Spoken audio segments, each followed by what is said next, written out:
இந்த கிளர்ச்சியாளர்களுடைய வேலை என்னவென்று சொன்னால், ஏதாயிலும் ஒரு கிளர்ச்சியை செய்து கொண்டே இருப்பது அவர்களுடைய வேலையாய் இருந்தது.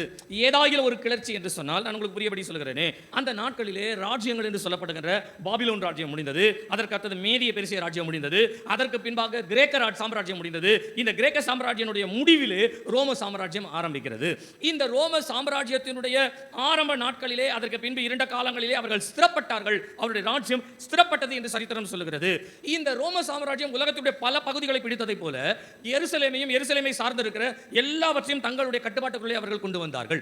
இப்போ கொண்டு வந்த உடனே இந்த கிளர்ச்சியாளர்கள் என்று சொல்லப்படுகிறவர்களுடைய வேலை என்னவென்றால், இந்த ரோமர்களுடைய அரசாங்கத்திலே, வீட்டிலே, அவர்கள் செய்கிற பணியிலே ஏதாயிலும் குளறுபடிகளை செய்து அவர்கள் எப்பொழுதும் தொந்தரவு கொடுத்து கொண்டே இருக்க வேண்டும் என்று எதையாகிலும் செய்து கொண்டே இருப்பார்களாம்.